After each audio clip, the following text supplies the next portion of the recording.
Hi. ಎಕ್ಕಾ film ಹೇಗಿದೆ ಅಂದರೆ one ಲೈನಲ್ಲಿ ನನಗೆ ಮೂವಿ ಇಷ್ಟ ಆಯಿತು. ಹಳ್ಳಿಯಲ್ಲಿರೋ ಹುಡುಗ ತನ್ನ ಜೀವನವನ್ನು ತುಂಬ ಆರಾಮಾಗಿ ಕಳೀತಾ ಇರ್ತಾನೆ. ಆದರೆ ನಮ್ಮ ಹೀರೋ ತಾಯಿಯವರಿಗೆ ನಮ್ಮ ಹೀರೋನ ಬೆಂಗಳೂರಿಗೆ ಕಳಿಸ್ಬೇಕು, ಅಲ್ಲಿ ಅವನು ಒಳ್ಳೆ ಸಂಪಾದನೆ ಮಾಡಬೇಕು ಅಥವಾ ಒಳ್ಳೆಯ ಸಾಧನೆಯ ಶಿಖರಕ್ಕೆ ಇರಬೇಕು ಅಂತ ಆಸೆ ಇರುತ್ತೆ. ಅದಕ್ಕಾಗಿ ಏನು ಮಾಡ್ತಾರೆ, ಯಾವಾಗಲೂ ನಮ್ಮ ಹೀರೋಗೆ ದಯವಿಟ್ಟು ಬೆಂಗಳೂರಿಗೆ ಹೋಗಪ್ಪ ದುಡಿ ಅಂತ ಹೇಳ್ತಾ ಇರ್ತಾರೆ.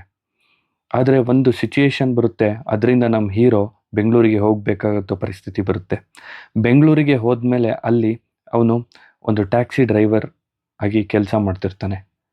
ಕೆಲಸ ಮಾಡ್ತಿರುವಾಗ ಒಂದು ಫೈಟ್ ಸೀನ್ ಬರುತ್ತೆ. ಆ ಎಕ್ಸಾಕ್ಟ್ ಫೈಟ್ ಸೀನಿಂದನೇ ಇಡೀ ಸ್ಟೋರಿ ಓಪನ್ ಅಪ್ ಆಗ್ತಾ ಹೋಗುತ್ತೆ. ಇದರಿಂದ ನಮ್ಮ ಪ್ರೇಕ್ಷಕರಿಗೂ ಏನಾಗುತ್ತೆ ಮುಂದೆ ಅನ್ನೋ ಕುತೂಹಲ ಜಾಸ್ತಿ ಆಗ್ತಾ ಹೋಗುತ್ತೆ. ಫಸ್ಟ್ ಹಾಫ್ ಬಂದುಬಿಟ್ಟು ತುಂಬ ಚೆನ್ನಾಗಿದೆ. ಸೊ ಸೆಕೆಂಡ್ ಹಾಫ್ ಯೋಚನೆ ಮಾಡ್ಬೋದು ಏನಾಗುತ್ತೆ ಅನ್ನೋ ಸನ್ನಿವೇಶಗಳು ಅನ್ನೋದು ತಲೆಗೆ ಬರುತ್ತೆ. ಆ್ಯಂಡ್ ಓವರಾಲ್ ಕಾಮಿಡಿ ಕ್ಯಾರೆಕ್ಟರೈಸೇಷನ್ ತುಂಬ ಚೆನ್ನಾಗಿ ಬಂದಿದೆ. ಸೊ ಎಂಟರ್ಟೈನ್ಮೆಂಟಿಗೇನು ಮೋಸ ಇಲ್ಲ.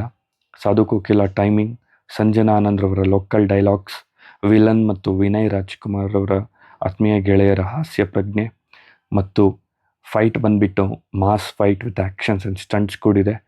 ಪಿಕ್ಚರೈಸೇಷನ್ ಚೆನ್ನಾಗಿದೆ. ಓವರಾಲ್ ಹೇಳಬೇಕಂದ್ರೆ movie is a good entertainer ಅನ್ಬೋದು.